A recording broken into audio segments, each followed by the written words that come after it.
Bem-vindos ao canal, meu nome é Luísio e hoje eu vou falar sobre uma biografia romanceada do Mussolini. Eu acabei de ler o segundo volume dessa biografia. O primeiro é M, o Filho do Século, de Antonio Scurati, da editora Intrínseca, tá? Um tijolo assim, bem grosso mesmo, mas muito bom de ler. E o segundo, que eu acabei de ler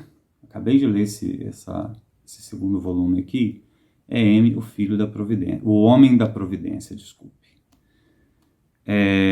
Trata da biografia de Mussolini, uma biografia romanceada, como eu disse para vocês, mas ela tem um aspecto interessante, que ela traz assim vários fragmentos da época, fragmentos de discursos, fragmentos de telegramas, ou telegramas inteiros, né? Os telegramas são menores, editoriais de jornal, cartas que ele escreveu, cartas que ele recebeu, cartas que os amigos escreveram.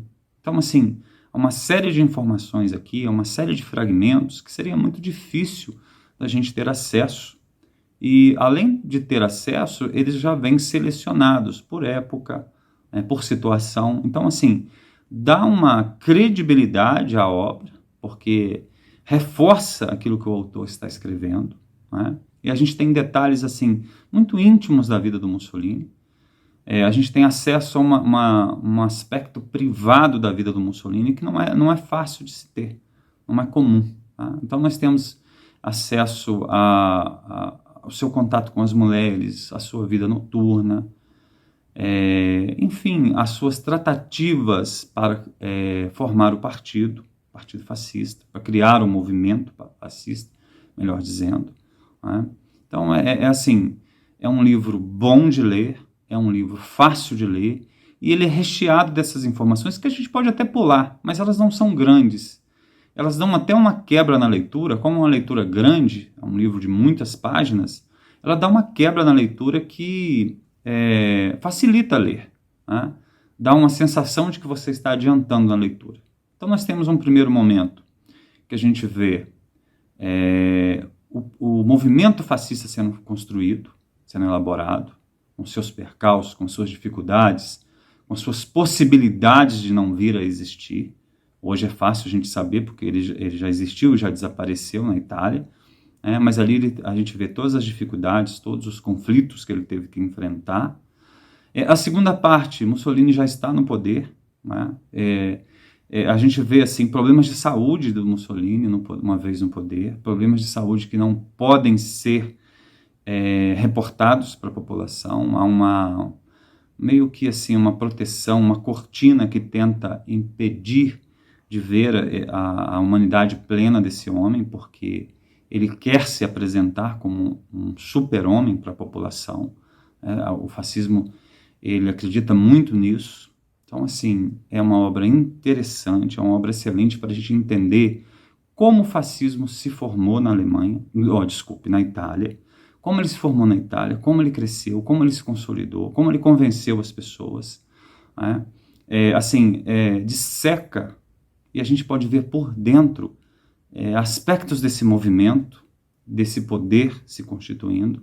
A gente tem detalhes aqui das batalhas campais, das batalhas locais que aconteceram no interior da Itália, da formação das esquadras, da fragilidade, como o movimento poderia ter sido impedido de prosseguir, como ele é subestimado, como ele é, de certa maneira, incompreendido. Tá? Então, assim, dá para se ter uma aula de história, lendo uma biografia romanceada. Tá? Lendo um romance. Então, para quem gosta de ler, é assim, um prato feito, porque a gente se diverte e aprende ao mesmo tempo sobre um assunto que normalmente não é bem tratado, tá? Não é bem tratado aqui no Brasil, principalmente a biografia do Mussolini. A biografia do Mussolini não é bem tratada porque ele é um homem, na sua origem, um homem de esquerda. Ele é um socialista. Ele é um socialista com credencial de origem. Ele é filho de um ferreiro, ele é um professor, ele é um radical, ele é um revolucionário, ele é um agitador, ele é inclusive meio louco, sabe? Desafiando todas as autoridades civis, as autoridades religiosas, desafiando os costumes. Ele é um radical em praticamente tudo que ele faz. Ele tem que fugir, ele tem que trabalhar, ele tem que sujar as mãos trabalhando além da profissão de professor para tentar se manter. Ele se torna um representante da esquerda com um repertório bastante profundo. Ele começa a escrever para jornais, as pessoas gostam do que ele escreve, ele consegue convencer muitas pessoas com o que ele escreve. Ele fala algumas línguas, ele é um poliglota. Então, assim, ele não é um homem tosco, um homem bronco, um homem estúpido, como a gente associa muitas vezes ao fascismo. Não. Ele é um sujeito com uma credencial de origem, de classe muito forte, só que ele faz parte de uma tradição de esquerda que não é propriamente a marxista. Eu diria que é uma tradição de esquerda mais romântica, mais impulsiva, mais voluntariosa, eu diria até mais latina. Ele está bastante desvinculado dessa esquerda mais marxista, mais germânica, eu diria. Ele é um sujeito mais ligado a uma tradição agitadora, mais romântica, mais passional. Isso aparece muito nas atitudes dele. E o Mussolini ele rompe com o Partido Socialista a partir do momento em que ele adere ao chamado para a guerra, no momento que acontece a Primeira Guerra Mundial. Ele não aceita isso de forma nenhuma, ele vai romper com o socialismo e vai se tornar vai encaminhar-se para a direita, formando um novo movimento e um novo partido. Agora é importante a gente saber que o Mussolini ele não criou nada do zero, ele não criou as coisas do zero, ele não criou nada assim, ele não foi um homem que criou as coisas sem ter uma formação anterior. Então, para mim, é muito simbólico o momento em que ele é expulso do Partido Socialista. Ele tem a chance de se defender, ele tem a chance de argumentar para se defender, mas a expulsão dele já estava garantida. Mas aí, para mim, é muito simbólico esse momento, porque quando ele sobe ao palco para se defender, há uma claque de socialistas que ficam gritando, impedindo ele de falar. Gritando, urrando, berrando. E isso é uma coisa que ele aprendeu muito bem, né? Porque esse comportamento, que é um comportamento muito atribuído aos fascistas, que os fascistas fazem isso, mas ele não é um comportamento exclusivo dos fascistas. Já vi em outras situações pessoas impedidas de discursar numa universidade, mesmo que o argumento fosse um argumento ruim, mas impedidas por gritos de claques que combinam de antemão para estar presente nesse momento e impedir que essa pessoa possa argumentar em defesa de uma tese que eles consideram inadequada, imprópria. Então, assim, essa claque gritando e berrando, o Mussolini aprendeu isso com os socialistas. E ele trouxe isso para a cena. Tá? Ele vai forjar o movimento a partir de muitas lições que ele aprendeu no Partido Socialista, principalmente, e aí a partir de uma perspectiva nova na história da humanidade, que é a Primeira Guerra Mundial. A Primeira Guerra Mundial ela forjou os homens necessários às revoluções do século XX. A Primeira Guerra Mundial ela trouxe à tona um tipo de homem que foi muito importante para as revoluções do século XX. Tá? Embora o exército italiano tenha feito um papelão na Segunda Guerra Mundial, porque a participação da Itália na Segunda Guerra Mundial ela é no mínimo ridícula, mas na Primeira Guerra Mundial ela fez um papel, ela teve um desempenho bastante intenso. Inclusive havia uma tropa de assalto na italiana chamada Arditi. Esses Arditi são fundamentais para o fascismo do Mussolini. E ele é um homem que ele não é um homem de gabinete, ele é um homem de ação, ele é um homem que vai para a guerra, ele pede a participação na guerra, ele já era um homem famoso, inclusive ele tem a oportunidade de não participar, ele tem a oportunidade de ficar com um cargo burocrático no exército, mas ele recusa. Então ele se envolve na guerra, ele se fere na guerra, ele suja as mãos de sangue na guerra e de lama na guerra. E divide essa campanha com vários companheiros. Quando ele retorna, esses companheiros serão fundamentais para forjar junto com ele o movimento fascista. Tá? Essas pessoas que aprenderam, que foram forjados numa têmpera muito dura da violência bruta da Primeira Guerra Mundial. O movimento fascista ele não tem chance de crescer em países onde não houve soldados, não houve homens forjados nesse fogo da Primeira Guerra Mundial. Homens que sabem usar a violência como um único recurso. Homens acostumados à violência, homens brutalizados pela violência. E Mussolini parte para a Batalha Campal, apoiado por esses homens. A esquerda que perde para o Mussolini, ela não perde por se recusar à violência, ela perde porque ela não consegue se impor pela violência nas batalhas que são travadas num primeiro momento entre fascistas e socialistas. Muitos socialistas aderem ao fascismo, não é só o Mussolini que muda de lado, ele leva muita gente com ele. Tá? E o fascismo se torna o grande argumento do fascismo, a grande novidade do fascismo é que ele recusa todos os outros argumentos para usar a violência bruta e crua. Tá? Essa é a característica do fascismo. Então, quando eu vejo algumas pessoas praticando atos violentos e sendo defendidos, quando eu vejo a violência sendo usada como argumento, isso para mim é uma característica fascista, tá? Porque o argumento do fascismo é a violência. Outra coisa é o seguinte, na nossa historiografia, principalmente na historiografia brasileira, há uma tendência a achar que revolução é feita apenas pela esquerda. Mas não, o fascismo é uma revolução, é um movimento revolucionário. Há uma revolução fascista. Há uma revolução fascista que ela não tem a pretensão de mudar os meios de produção de donos, mas ela tem a pretensão de instaurar uma nova ordem, de destruir a ordem antiga, de destruir a velha ordem, de destruir os valores tradicionais. Então o fascismo é uma revolução. O fascismo é uma revolução extremamente violenta, extremamente destrutiva.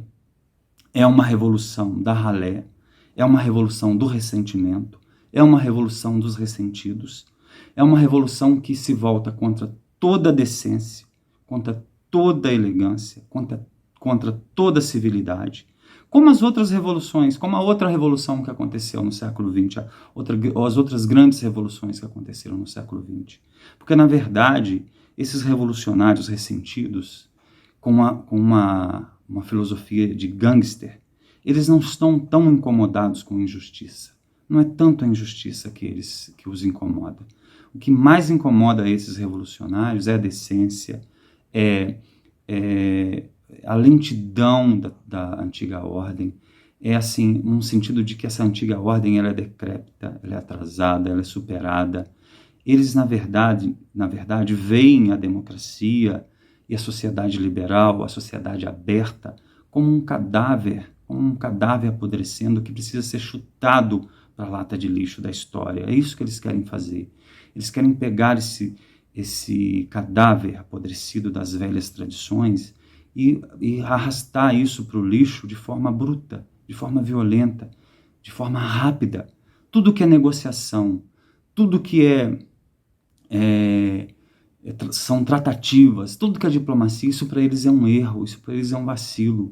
Eles querem construir algo novo com base na vontade, com a força da vontade. A vontade pode tudo. Isso tanto à esquerda quanto à direita. Tá? Porque, na verdade, o ser humano ele é imperfeito. E as sociedades liberais democráticas, elas retratam essa imperfeição. Infelizmente, muita imperfeição, e às vezes algumas mais imperfeitas do que as outras. E esses homens, eles estão dispostos a acabar com essa imperfeição de maneira radical, são radicais.